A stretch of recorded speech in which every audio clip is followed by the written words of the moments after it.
The morning air in Clearwater Falls carried a strange tension, like the kind right before a thunderstorm. Even though the sky was perfectly clear, the wide granite steps of the Clearwater Federal Justice Center gleamed in the light, and the American flag above barely moved. The city had just begun to stir, traffic murmuring in the distance, boots on pavement echoing between marble columns. Nadia Trenton adjusted the collar of her slate-gray coat as she stepped out of her car. Her gait was steady, her breath calm, her expression unreadable. She carried a slim black leather case in one hand, and though there was no robe on her shoulders yet, there was something unmistakably dignified about the way she moved. She wasn't just walking into a courthouse, she was walking into her space, her arena, her legacy. But not everyone saw it that way. Inside, the federal building's atrium buzzed with routine. Security guards in blue stood near x-ray belts, eyes drifting lazily over bags and IDs. One guard nodded toward a woman in a gray business suit. Another scribbled on a clipboard, not bothering to look up. Then came the shift. Deputy Travis Cole, 46, former Marine, 15 years on courthouse security, spotted her. A black woman, composed, walking tall. Something in his posture stiffened. His eyes narrowed, scanning her from head to toe. It wasn't recognition, it was suspicion. She approached the security checkpoint, just like she always did. "Ma'am," he said, stepping forward. His tone was hard before the conversation even began. "I'm going to need you to step out of line." Nadia paused, not out of fear, but calculation. Her eyes met his with calm curiosity. "Is there a problem, officer?" Cole looked her over again. He didn't answer. He didn't need to. To him, the problem was already clear. A black woman who didn't flinch, who looked like she belonged. "There's no visible ID," he muttered, as if it justified everything. "You think you can just walk up in here dressed like some fancy attorney or something? Not how it works, sweetheart." Nadia didn't flinch. Slowly, deliberately, she reached into her coat pocket and produced a federal judiciary badge. It gleamed in the sunlight, pouring through the glass ceiling. She held it up to him. "I'd like that return when you're done." Cole didn't look at it. He didn't even pretend to verify it. He snatched it from her hand, turned on his heel, and slid it into his jacket pocket. Her gaze hardened, but her voice remained even. "Excuse me, that's federal property." He stepped closer. His breath reeked of coffee gone stale. "You in some kind of rush, sugar?" The nickname landed like a slap. To the side, a younger security officer shifted uneasily behind the x-ray belt. She glanced at Nadia, then at Cole, but said nothing. Like so many others, her silence built the wall higher. "I need to get to a courtroom," Nadia said, her voice cutting through the room like glass. "I'm expected." Cole's smirk widened. "Then you'll follow my procedure." He emphasized the word like it was a commandment etched in stone. "Random checks. You'll come with me." Before she could reply, his hand closed around her arm. Not enough to hurt, but enough to send a message. "I can make you." He led her down a side hallway, the noise of the atrium fading behind them. Each step echoed louder than the last. The corridor was too clean, too quiet. Every step she took, every beat of her heart, felt like a warning. When he opened the door at the end, she already knew what was coming. It was a security room, small, windowless, with a cold steel chair in the center and a rolling cart filled with metal-detecting equipment. And in the corner, resting on a tray next to a bottle of sanitizer and gloves, was a pair of electric clippers. Her breath caught, not in fear, but in disbelief. This was beyond protocol. This was something else. Cole shut the door behind them with a sharp click. Then he folded his arms. "You're acting suspicious," he said, voice flat.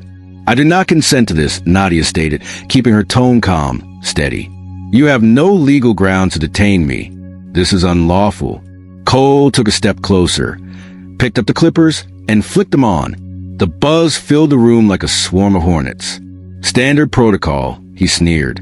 "Can't have you hiding anything in that curly little mop." She tried to step back, but the other two officers had entered behind her without a word. One of them gently but firmly pushed her toward the chair. Still, she didn't yell. She didn't cry. She clenched her fists, her jaw, her spine. and sat. The clippers touched her scalp.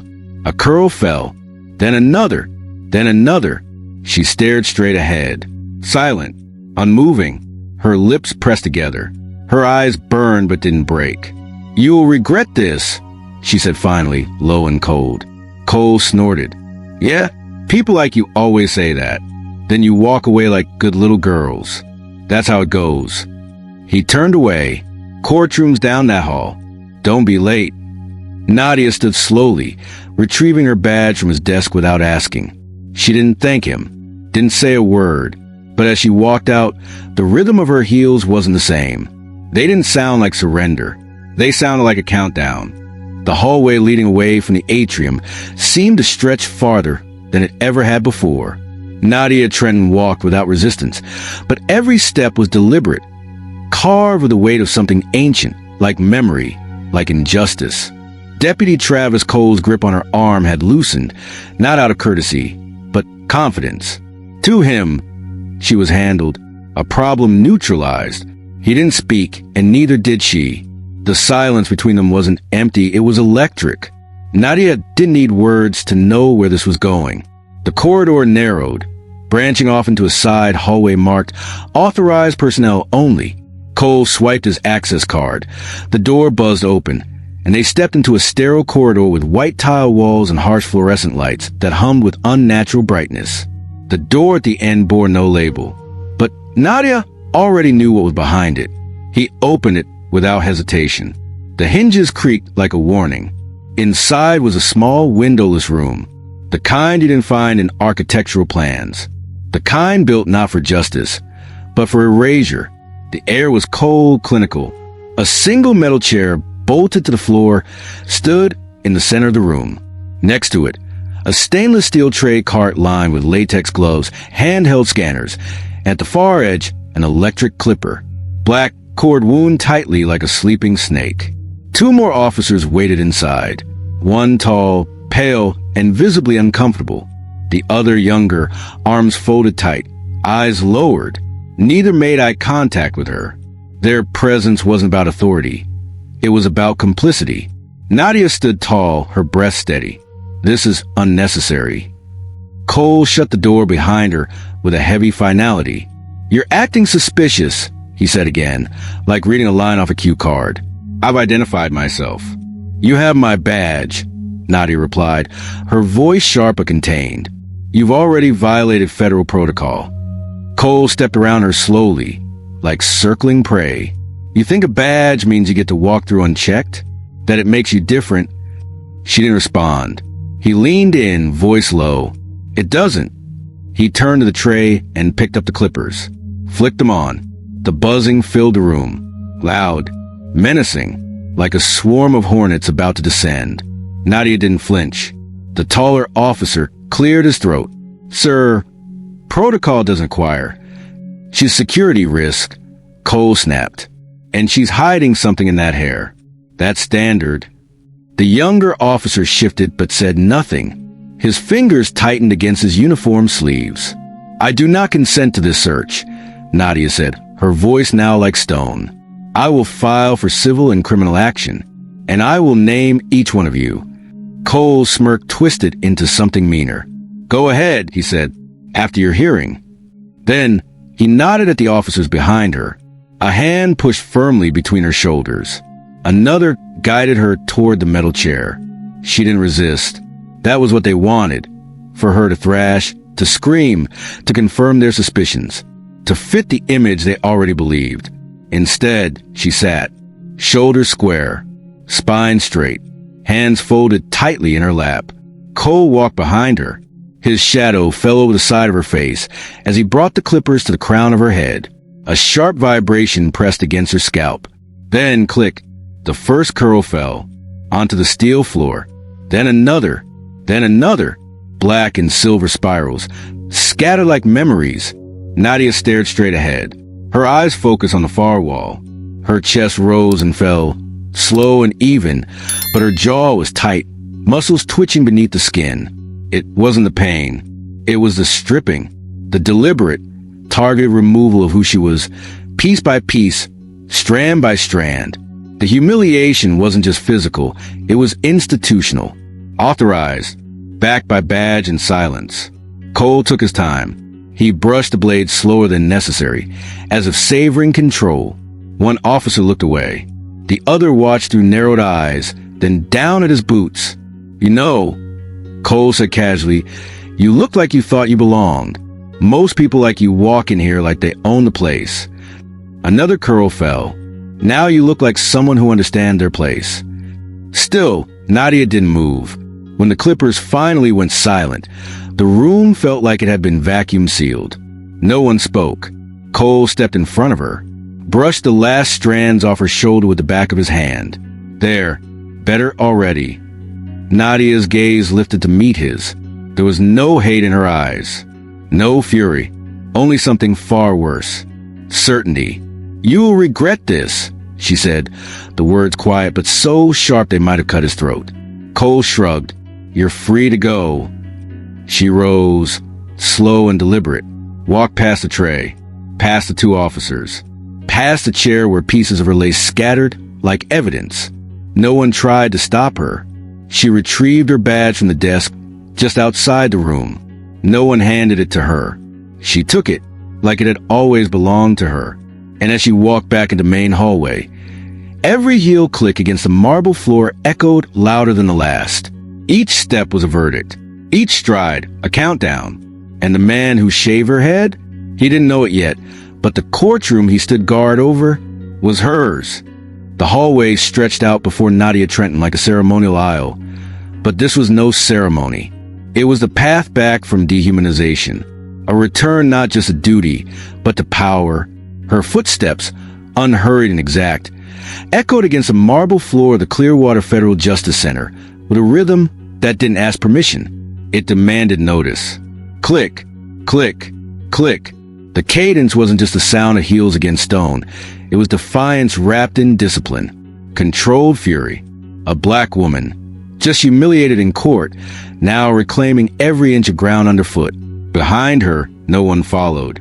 The security room door had clicked shut with mechanical finality, but its echo would stay with her far longer than any sound.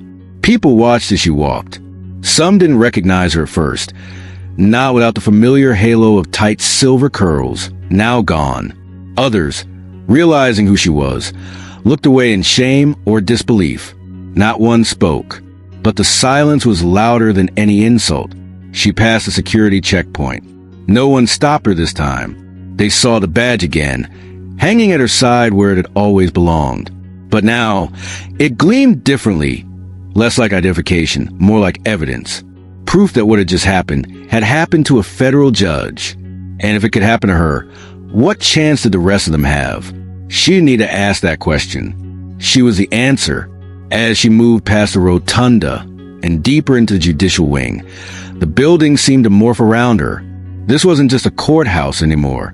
It was a crucible where respect would be tested, systems would tremble, and those who looked the other way would no longer be allowed to. Approaching courtroom 3A, Nadia paused for the briefest moment. Her hand didn't tremble. Her breath didn't falter. But her reflection, caught faintly in the glass panel beside the door, gave her pause. What stared back at her wasn't the woman from earlier that morning. It was someone who had been stripped down and exposed, and stood taller for it. She opened the door. Inside, it was already packed. Attorneys murmured at the front benches. Plaintiffs whispered in nervous clusters. A local journalist tapped at her laptop, oblivious to the shift about to descend on the room. The low buzz of anticipation filled the air like static. Then the room stilled, not all at once, but gradually, like a falling domino chain made of silence. Because they saw her. Nadia entered not as a witness, not as a plaintiff, and certainly not as a victim. She entered as a judge. The woman who had been forcibly removed earlier that day now stood at the front of the courtroom, coat unbuttoned, chin lifted. Her scalp, still marked from the buzzing clippers, caught the light in defiant contrast to the polished wood around her. Every eye followed her. Every breath seemed to stop. And Travis Cole, standing near the rear exit, blanched. His arms, once crossed with authority, now hung stiff at his sides. His eyes locked on her like he was seeing a ghost. Or a reckoning. Nadia didn't look at him. She walked straight to the bench where her robe waited, folded neatly, just as she had left it the night before. A silent promise kept. A sacred place undisturbed. No bailiff helped her dress. No assistant rose. She picked up the robe herself, slid her arms through the sleeves in one smooth, unwavering motion. When the black fabric settled over her shoulders, the silence in the room deepened. There was no need to raise her voice. "Is the docket ready?" she asked, gaze fixed forward. The court clerk blinked. "Yes, Your Honor," he managed.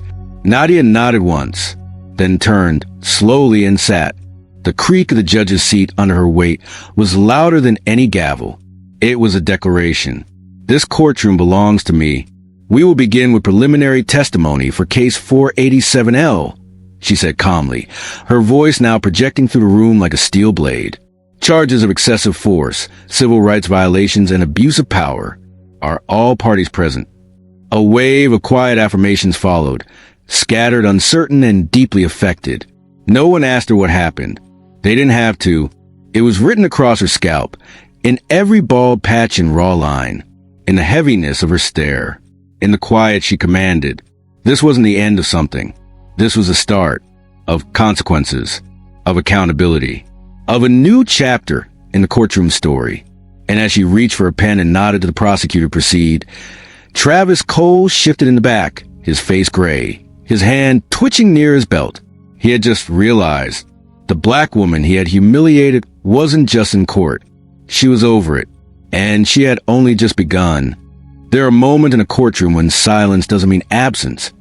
It means reckoning. And that was the kind of silence that swallowed courtroom 3A the moment Nadia Trenton took the bench. It wasn't a respectful pause. It wasn't protocol. It was something colder, sharper. The kind of silence that forces people to sit straighter, breathe slower, and question everything they thought they knew about who holds power. She sat at the judge's seat. Not just sat, she owned it. The black woman who had been paraded to the halls mere minutes earlier, scalp stripped by the very institution she served, now presided over a courtroom filled with the same people who had turned their faces when it happened. She wasn't here to be restored. She was here to reveal. Nadia's fingers moved lightly across her notepad, but her gaze was fixed, unwavering. When she lifted her head and scanned the room, it wasn't a routine sweep. It was an audit of conscience, of complicity. And when her eyes found Deputy Travis Cole standing stiff against the rear wall, uniform pressed, chin lifted just a little too high, everything froze. Gone was the swagger.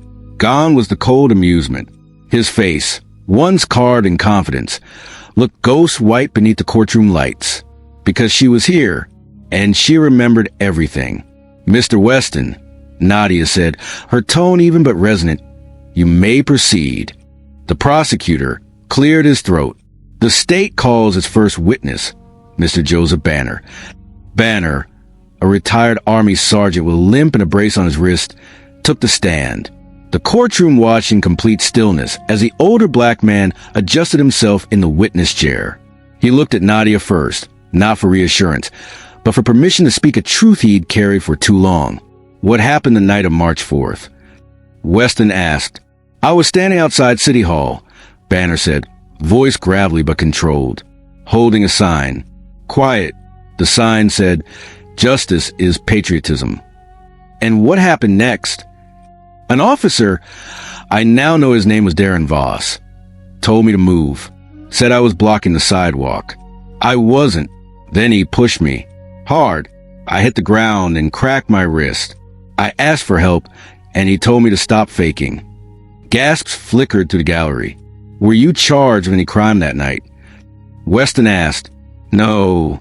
"Did you resist in any way?" "No." "Did they call an ambulance?" 37 minutes later, I passed out waiting. Nadia didn't interrupt. Her pen moved quietly. Her face, unreadable. The defense attorney approached with a hollow attempt at contradiction. It didn't matter. Everyone in the room knew what they had just heard. And across the room, Travis Cole's foot began tapping. The next witness was Alicia Ford, 19 years old. Slight, brave, She described filming police as they pinned her brother to the pavement, and how they turned on her, how Officer Voss grabbed her by the braid, slammed her into a patrol car, and then charged her with obstruction. I didn't move. I didn't scream. Alicia said, but my lip was bleeding and my phone was cracked. No one cared.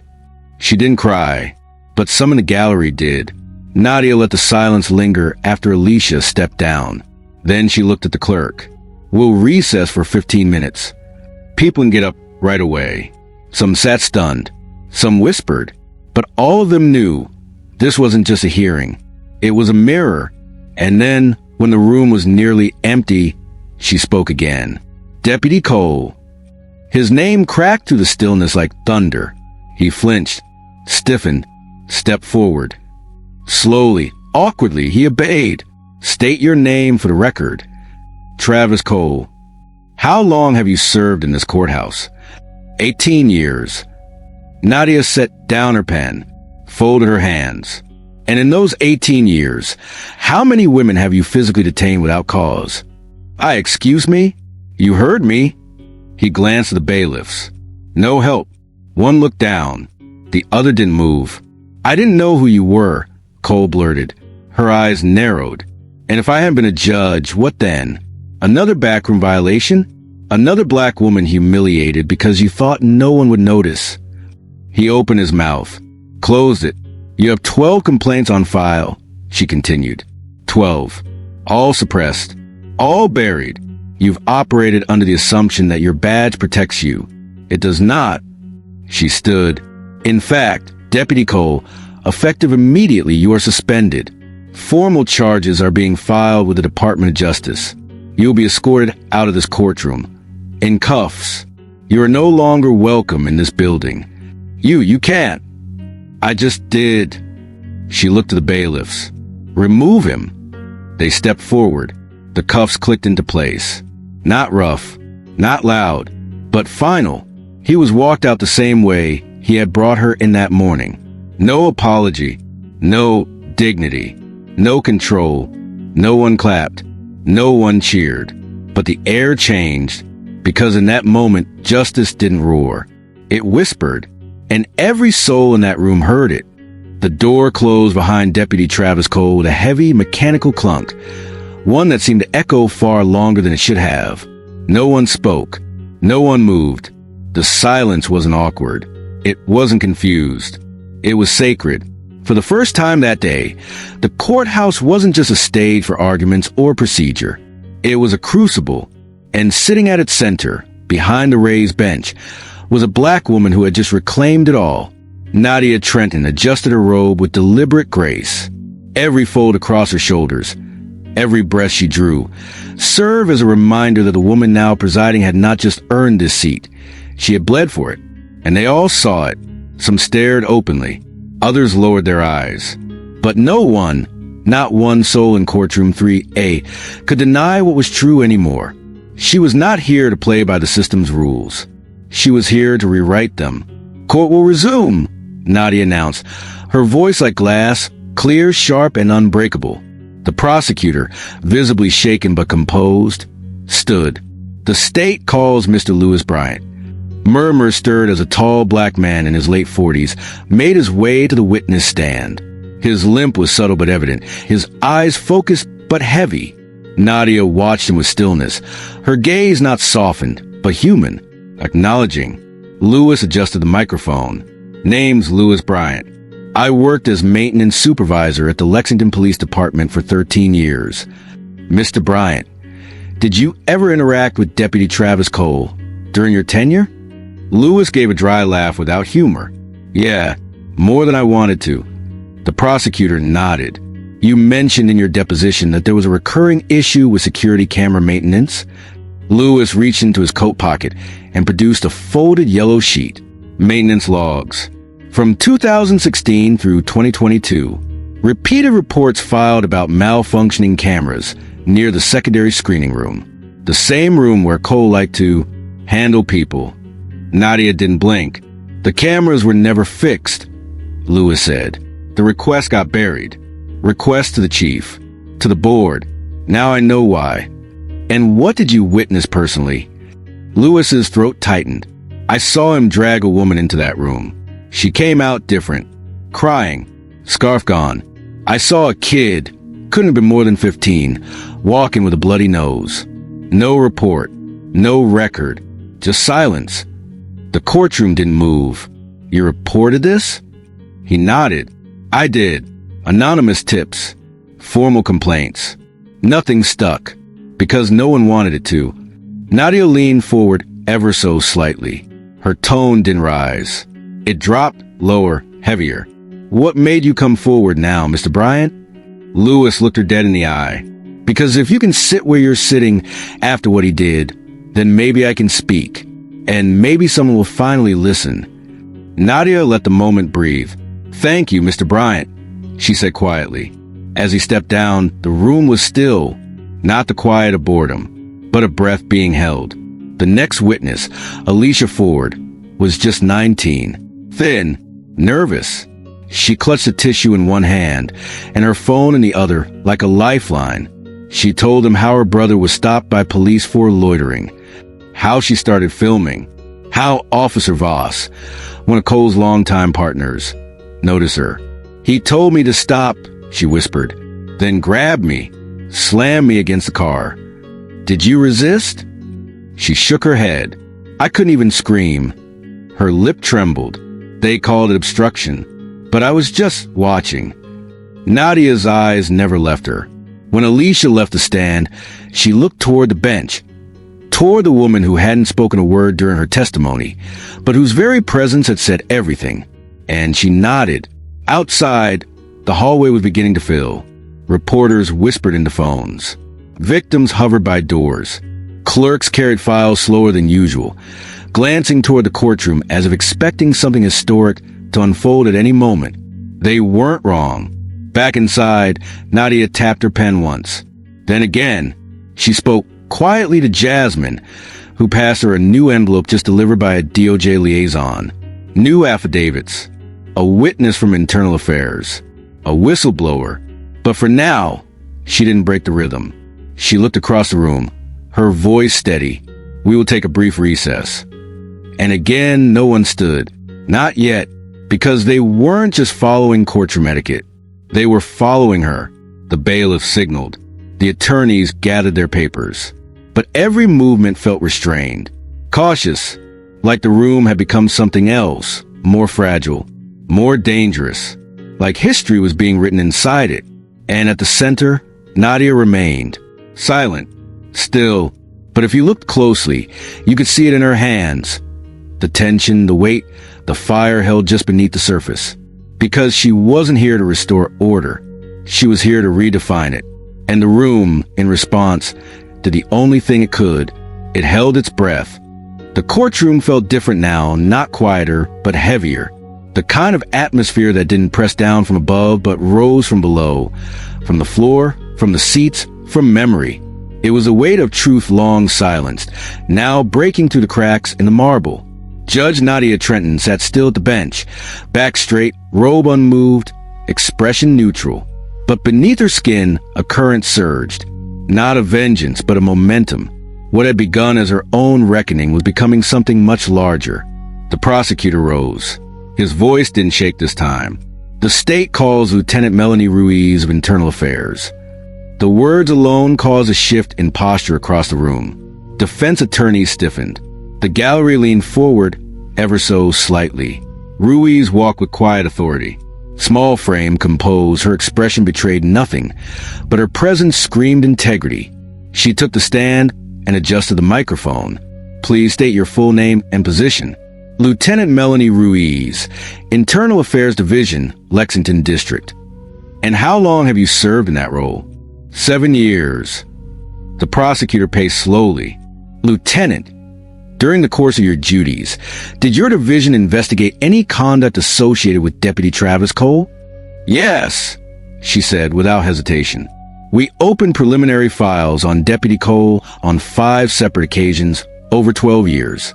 Each file included allegations of misconduct, primarily involving unlawful detainment, racial profiling, excessive force, and illegal strip searches. A whisper moved through the courtroom like wind. Nadia's fingers paused on her notepad. What were the outcomes of those files? The prosecutor continued. Ruiz's voice sharpened. All were either dismissed, closed prematurely, or buried under administrative reroutes.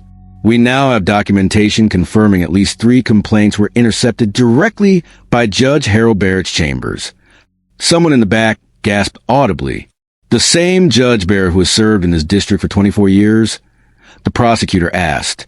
Yes, and the same judge currently under review by the Department of Justice for suppressing internal misconduct reports, specifically those targeting black and brown individuals. Ruiz paused. One of the cases involved a minor. Another involved a woman who was forced to remove her hijab. Both cases occurred in the same room. Judge Trenton was taken to last week. The silence was total. And Travis Cole, though no longer in the room, was present in every syllable that followed. Lieutenant, Nadia asked, her voice smooth and controlled. Are you stating that a pattern of racialized abuse by Deputy Cole was institutionally ignored? I am, Your Honor. And the justification? Ruiz looked up. There was none. Just silence, compliance, fear. No one moved, because they all knew this wasn't just testimony. It was indictment of a system, of a culture, of every person who had signed their name where truth should have gone. The next witness was called Sandra Kerr, a longtime records officer, mid-60s, shoulders tight with decades of withheld regret. She approached the stand like someone walking into a storm they could no longer avoid. I reviewed 12 of Cole's incident reports. I knew they didn't add up, but I stamped them anyway. I told myself it wasn't my place. Why did you come forward now? Nadia asked gently. Kerr swallowed. Her voice trembled.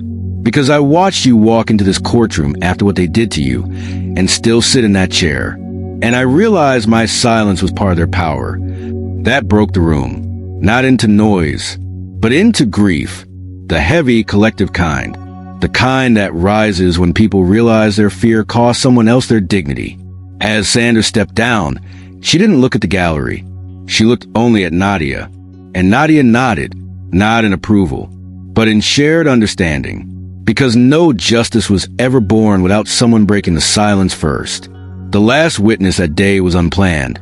A man in his 30s, wiry, eyes sunken but bright. He'd been a janitor at the courthouse for 11 years. I wasn't on the list to speak, he said, but I saw him, Deputy Cole, dragging people, smirking. I reported it once, got reassigned to night shift. He looked directly at Nadia. I stayed quiet, but today I needed to say, I'm sorry. Nadia didn't reply. She didn't need to, because the room said it for her, in its stillness, in its reckoning. When court recessed of the day, no one stood until she did, and when she left, her robe trailing behind her like a banner in war, the silence didn't feel like emptiness anymore. It felt like something else. Echo. The courthouse breathed differently that morning. Not the sterile breath of legal routine, but the charged inhalation of a building waiting for something seismic. By the time the doors of courtroom 3A opened, the gallery was already packed. Staffers leaning against walls, federal observers with discreet lapel pins, and survivors who'd once been told their pain didn't qualify as evidence. But today wasn't about procedures. Today was about truth made visible. And as Judge Nadia Trenton entered, not in robe, but in solid black, hair still freshly scarred from trauma, every person in that room stood, not because a bailiff instructed them, but because they needed to, because they knew this black woman wasn't just in court. She was the court, and now she would call the system to account. She walked to the bench without ceremony, without eye contact. Her presence alone commanded enough. I am calling a special session before we resume the trial, she said calmly, her voice resonating with cold precision. This session pertains to Deputy Travis Cole. The name alone sparked a wave of tension. Everyone turned toward the side entrance, and then the doors opened. 2 U.S. Marshals entered, flanking a man whose face had once symbolized unchecked authority within these very walls. Travis Cole no longer wore his badge, no longer carried his weapon. He wore a gray suit, creased at the elbows, loose around the neck, and the expression of a man not yet ready to admit he had lost everything. But he had. The marshals escorted him forward, slowly, deliberately, and then he stood, directly before the same judge he had degraded less than 48 hours earlier. Nadia didn't stand. She didn't need to. Her gaze was more powerful than elevation. "State your full name for the record," she said. He hesitated. "Travis Elijah Cole. Your role here?" "Former deputy. Security detail. Duration of employment?" 18 years, he muttered. Nadia's eyes narrowed. "Did you knowingly detain a federal judge outside of protocol?" "Yes." "Did you ignore proper identification and confiscate federal property without warrant?" "Yes." "Did you forcibly shave that judge's head while mocking her?" The silence cracked like glass. Cole glanced down. "Yes." "And were you aware that this individual was seated in a judicial capacity within this district?" "I didn't realize it at the time," he whispered. Nadia leaned forward, fingers interlaced. "If I hadn't been a judge, Mr. Cole, would this be the first time you'd done this to a black woman in this courthouse?" His eyes darted, then stilled. "No." Gasps rippled, but she didn't let the room erupt. She controlled it with a glance. "This court has reviewed documentation, 12 suppressed complaints, sworn witness statements, and an internal report from Lieutenant Ruiz of Internal Affairs," Nadia stated. "Your actions not only violated the public trust, they violated federal law." She took a breath. "Measured. Clear. This court hereby authorizes your immediate arrest on charges of civil rights violations, abuse of power, obstruction of justice, and aggravated assault." Cole's jaw dropped. You can't just..." "I can," she interrupted, "and I have." She looked to the marshals. "Cuff him." They didn't hesitate. And this time, the sound of metal closing around his wrists wasn't cruel. It was correct. He flinched, didn't resist, because he knew this was a justice he couldn't outrun. The courtroom didn't cheer, didn't clap, but the silence thundered. She wasn't done. Nadia stood now, slowly, deliberately, and addressed the courtroom. "There are those who will say this is personal," she said, voice firm. "That justice delivered by the victim is vengeance. But I say, justice that requires detachment is the luxury of those who've never been targeted." A pause. Her eyes met the gallery. "This is not about revenge. It is about accountability. About lifting what's been buried." She turned to the clerk. "This moment is now part of the official record. Let it be known that in this courthouse, silence will no longer serve as protection." The door closed behind Cole, but the damage he'd done would not be buried. Not anymore. And as Nadia sat again, the courtroom didn't move. They weren't just witnesses. They were participants in a system beginning to change shape. One verdict, one voice, one woman at a time. They walked him out the same hallway he used to rule. But this time, the echo of Travis Cole's footsteps didn't signal authority. It signaled collapse. The same marble floors he once stomped through with a smirk now bore the sound of shackled wrists and shrunken posture. There was no eye contact, no defiance, no trace of the badge he once wore like a weapon. Just a man in a gray suit, escorted by U.S. Marshals, trying to shrink into the corners of a building that finally saw him for what he was. Inside courtroom 3A, no one clapped. No one cheered. But something had changed, not just in the structure, but in the soul of the room. Judge Nadia Trenton remained at the bench, motionless for a moment after Cole was removed, her hands folded gently in front of her, her eyes cast down, not from shame, but from reflection, not gloating, not vengeance, just stillness, the kind that follows a storm, the kind that comes when justice has just begun to bloom. Her voice broke the silence. "We will now proceed with our regular docket.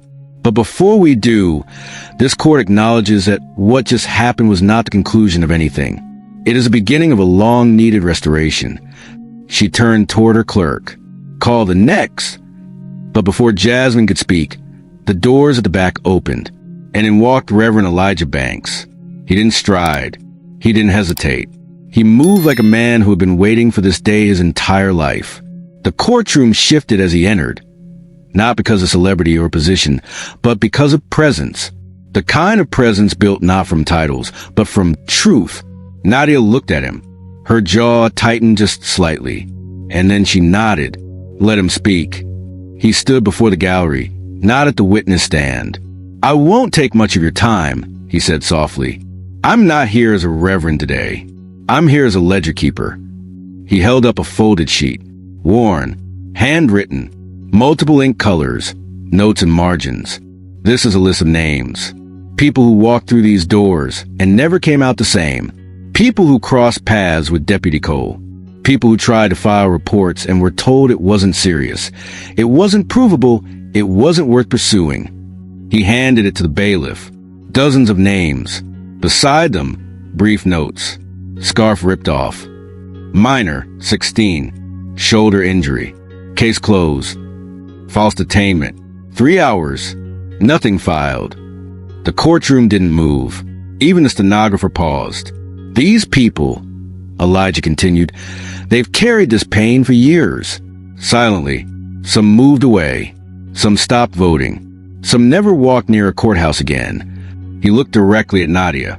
But they saw what you did, what you endured, and suddenly, silence didn't seem so necessary anymore. He stepped back and handed her one more slip of paper. One of them wanted to remain anonymous. She wrote something for you. Nadia unfolded it slowly. It was short, slanted handwriting. A single sentence. If she can survive it and stay, maybe I can walk in again. The paper trembled slightly in Nadia's hand. Not from fear. From impact. She passed the sheet to Jasmine without a word and turned back to the courtroom. We will enter this list into the official record. These stories will no longer live in the shadows of bureaucratic archives. She looked up. Justice is not just about verdicts. It is about memory. It is about acknowledgement. And as of today, these names are remembered. For the next 2 hours, witnesses came forward. One by one. A woman who'd been searched unnecessarily in front of her children. A retired security guard who witnessed Cole falsify documents. A former clerk who resigned after being told to shred internal complaints. Each testimony didn't just confirm a pattern. It dismantled the illusion of neutrality. Every voice added weight to the ledger. And every word made it harder for anyone in that room to pretend ignorance was an excuse. When the last witness left the stand, Nadia remained seated for a full minute. The silence that followed wasn't hollow. It was sacred. Then, slowly, she stood. This courtroom has long been used as a fortress to protect the powerful. But from this day forward, it will be something else entirely. She raised a ledger Reverend Banks had brought. This is our record now. Not just of violations, but of voices. It will live in the same archive as our rulings and dockets. Because what matters, what truly matters, is not just who wins or loses a case. She looked across the gallery. It's who feels safe enough to walk through the doors. And with that, she tapped the gavel once. Court is adjourned for today. No one rose until she did. But when she did, every person in that room followed. Not out of formality, but out of respect, out of belief. And as she stepped down from the bench, her steps slow but grounded, the room knew the enforcer had fallen, but something far greater had risen in his place. The next morning, the sky over Lexington was the color of concrete. No rain, just pressure, like the weather itself had decided to hold its breath for the rest of the city. Inside the courthouse, something was waiting. Not just another hearing, not another motion to file, but something quieter and heavier. Truth that had finally reached the edge of the door and now demanded to be let in. Judge Nadia Trenton sat in her chambers, staring at a folded sheet of paper. The list Reverend Elijah Banks had brought it the day before, and she hadn't stopped thinking about it since. Each name scribbled in different handwriting, some clean and neat, others angry and jagged. Some names had ages, some had nothing but dates. Some had quick, brutal phrases written beside them. Drag in front of her child. Asked to remove hijab. Left limping. No record filed. Dozens of voices. All ignored. Until now, Jasmine entered quietly, her expression solemn. They're here, she said. The people from the list. Some couldn't come, but more than you'd expect did. Nadia didn't speak. She simply stood. She wrapped a navy scarf over her still healing scalp, not to hide, but to honor. She chose not to wear her robe that morning, because this wasn't about formality. It was about bearing witness. And so, she walked through the door of her chambers and into courtroom 3A. It was full, but not the way it usually was. Not with press or suits or legal eagles waiting to pounce. This crowd looked different. Mothers, grandparents, young men in t-shirts, a teenage girl in a school uniform, a man with a limp, a woman clutching an old Bible. One row held mostly silence. Another held mostly tears. And on the front bench sat Reverend Banks, nodding slowly as Nadia entered. She did not go to the bench. Not yet. She stood at the center of the courtroom, her voice low, but carrying. This is not a docket. This is not a trial.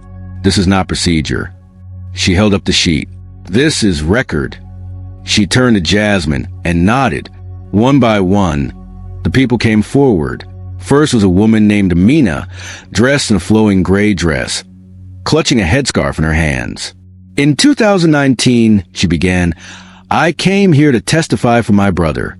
At the front, the officer, Cole, told me I had to remove my scarf. I asked for a private room. He said, this is America.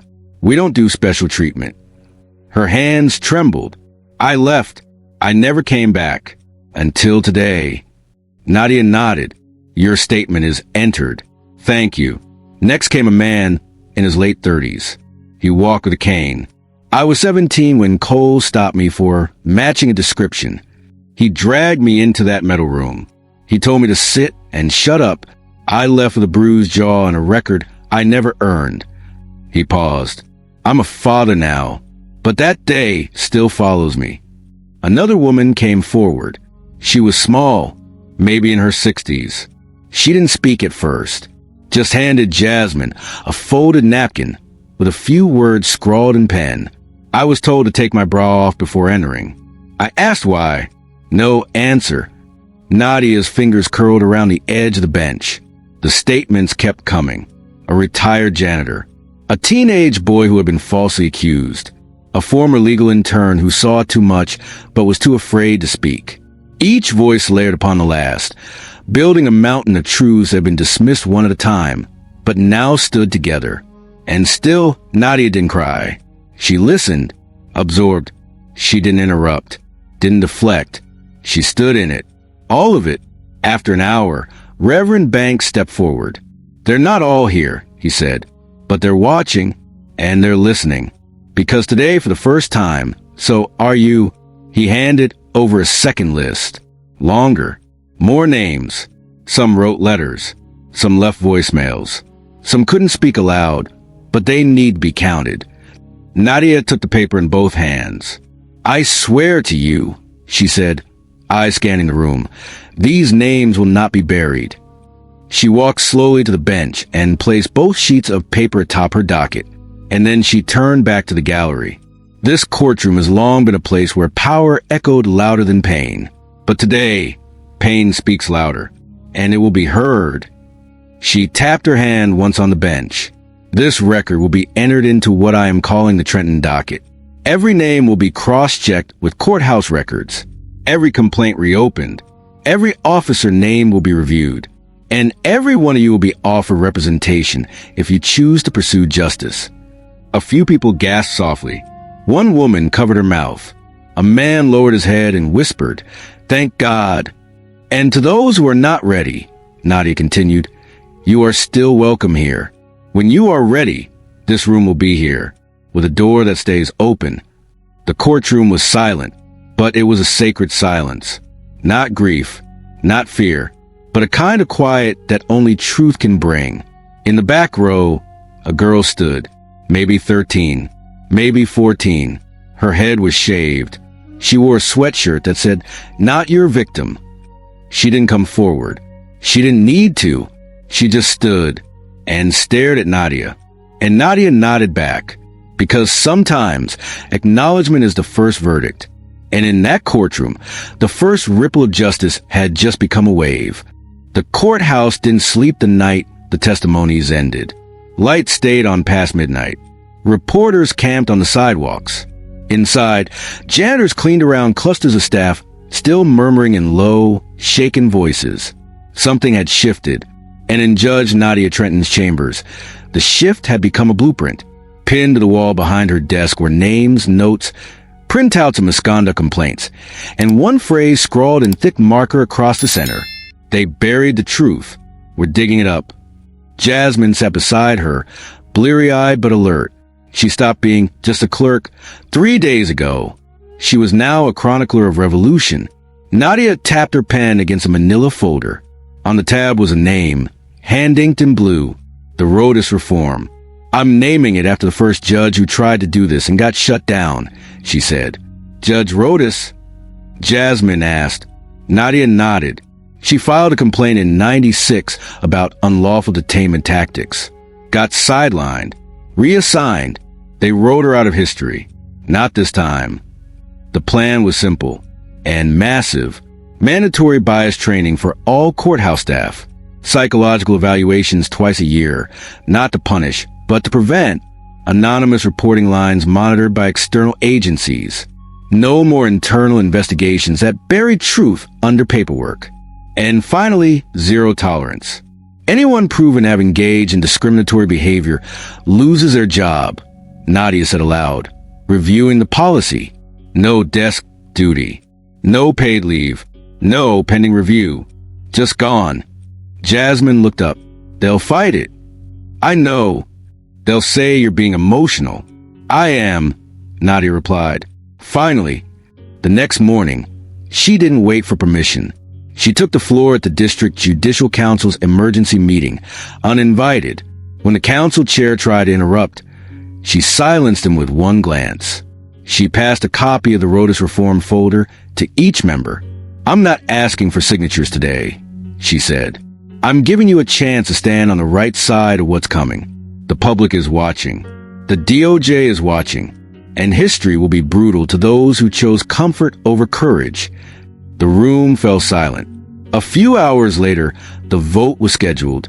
That night, CNN ran a headline. Judge who was shaved in custody proposes nation-changing court reform. By morning, her office was flooded, not with complaints, but endorsements.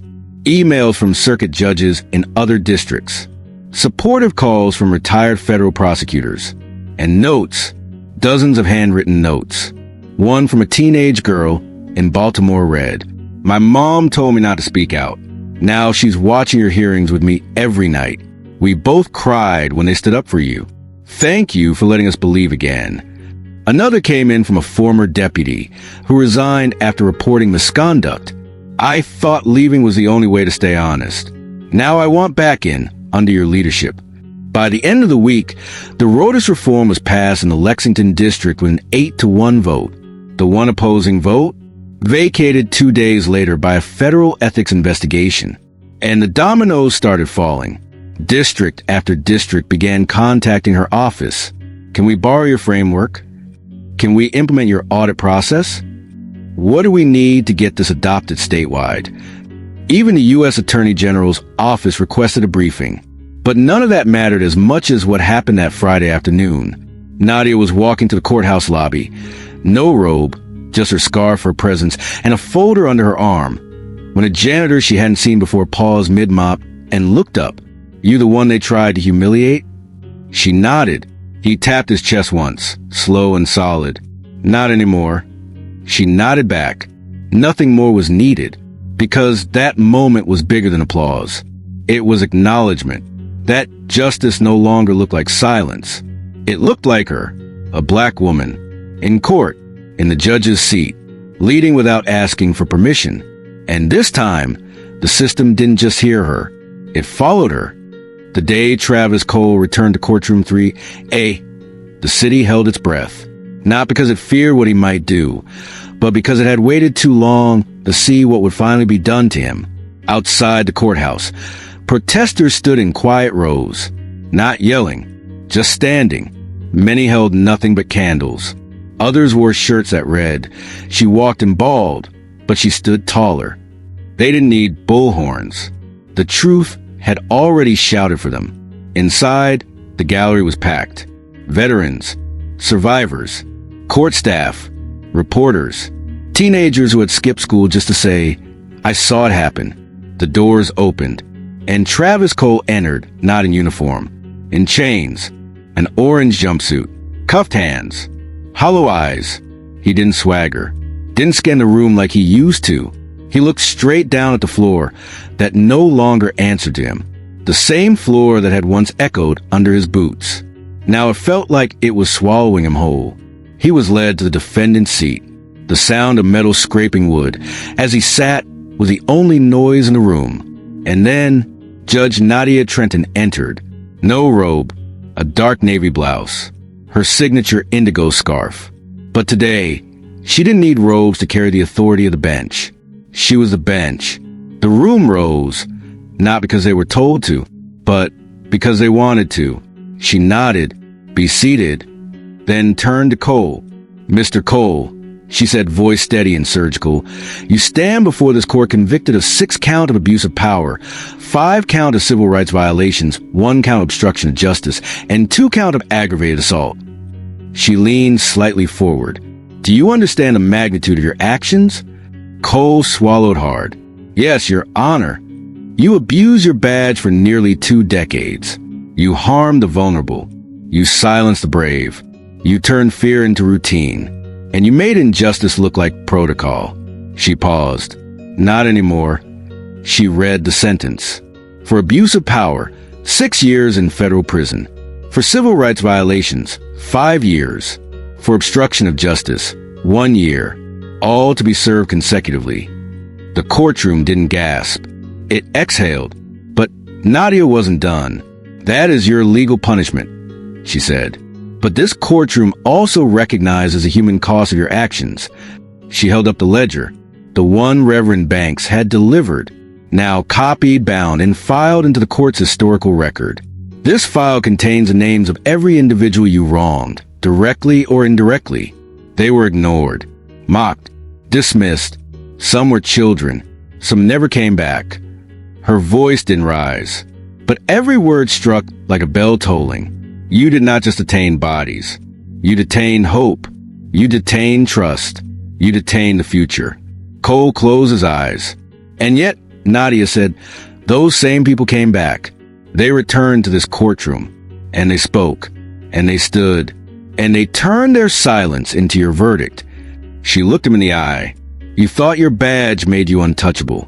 But in the end, it made you unforgettable for all the wrong reasons." Then she nodded to the marshals. "Take him." The cuffs clicked. Not cruelly, not slowly. Just finally, as he was led away, a teenage girl in the back stood up. She wore a hoodie. Her head was shaved. She didn't smile. She didn't flinch. She just stood. And that was enough. Because the chains weren't just on Travis Cole's wrists. They had once been around the voices of every person in that room. And now, one by one, they were falling away. Nadia sat down. She didn't look at the door as it closed behind him. She looked at the gallery and said only this: "This courtroom will no longer protect power from accountability. It will protect truth from being silenced." And no one needed to say amen, because justice, finally, was louder than the silence. The courthouse felt different the morning after Travis Cole was sentenced. Not quieter, not louder, just aware. The kind of awareness that sticks to the walls, that lingers in the air, that lives behind every glance exchanged in the hallway. Security guards spoke a little softer. Clerks looked each other in the eye. And in the lobby, a janitor adjusted a framed photo of the building's first black female judge without being asked. Outside, the sidewalk held more than footsteps. It held presence. People gathered, not in protest, but in reverence. Some held candles. Some held clipboards. Some held nothing but memory. And inside courtroom 3A, a line wrapped around the corridor. Not for a high-profile trial. Not for a national headline. For a routine custody hearing. But everyone knew nothing was routine anymore. Judge Nadia Trenton entered not in her robe, She wore a charcoal gray blouse and slacks, a soft navy scarf covering her scalp, and the calm focus of someone who had already walked through fire and chosen to stay. As she stepped into the room, the entire courtroom rose. No bailiff announcement, no gavel tap, no request. They simply stood. It was automatic now, a reflex born from respect. She paused, scanning the room, her gaze falling on a teenage girl in the front row, the same girl who stood wordlessly during Travis Cole's sentencing. Her head was still shaved, but her eyes, they carried something new. Resolve. Nadia offered the smallest nod. The girl returned it. Nadia took her seat. We are here today to resolve a matter of custody. But before we proceed, this court wishes to enter into the record several closing declarations related to the Rotus reform. She opened a thick folder, labeled in black ink. Reviewed complaints, verified violations, corrective recommendations. This document includes every known misconduct complaint filed in this courthouse over the last 18 years that was either ignored, suppressed, or actively buried. She held it up for everyone to see. These complaints have now been forwarded to the Department of Justice, the State Bar Association, the Federal Ethics Oversight Committee, and the Senate Judiciary Panel. She looked to her left, where several attorneys sat stiffly, faces drawn. Many of the individuals named in these complaints are no longer with us, but their stories will now be. She continued, flipping to the second section. In the wake of the Rotus Reform Initiative, 2 neighboring districts have implemented the full policy. 3 more are in process. This court will now operate under mandatory transparency protocols. Anonymous reporting is live. Bias training is not optional. There were no objections, just silence and reverence. Nadia's voice lowered slightly. There will be voices who say I am no longer impartial, that I am too close to what happened, that surviving the system compromises my ability to judge within it. She let the weight of those words settle. I say, surviving the system qualifies me, because I've seen what it does from the inside and from the ground. I've worn the robe, and I've sat in the chair they shaved me in. A beat. I've bled inside these walls. So now I rebuild them. She rose, and so did the room. Again, not because of protocol, because of presence. She stepped out from behind the bench and stood at eye level with the gallery. I am not here to wear power like armor. I am here to make sure power doesn't armor itself against the people it's supposed to serve. She pointed to the wall behind her, where a plaque now hung, freshly mounted. It read, "This room is no longer a fortress. It is a mirror." She turned back to the people. We are not preserving the illusion of justice. We are delivering it. From the rear door, the courtroom clerk walked forward with a new file. Not a reform, not a sentence, just the case that had been scheduled. A custody dispute between a mother and her ex-partner. But even that, especially that, was important now, because if justice couldn't work at the smallest level, it meant nothing at the largest. Nadia accepted the file, and just before she sat, she noticed something. The teenage girl had risen again, not standing, just rising, her posture taller, her chin lifted. She didn't wave, she didn't smile, but in her stillness, she carried the weight of 1,000 silent stories. And in Nadia's eyes, she saw it reflected back. Validation, recognition, legacy. Because justice didn't just have a voice now, it had a face. And it was hers, a black woman, in court, at the judge's seat. And this time, she wasn't asking for permission. She was building a future where no one would have to. If this story moved you, if it made you feel seen, angry, or inspired, don't let it stop here. Hit that like button to show support for real justice. Subscribe to the channel so you never miss a story that challenges silence and uplifts truth. And most importantly, share this video, because someone out there needs to see that power doesn't always roar. Sometimes it walks into court with a shaved head and changes everything. Let's keep that message alive.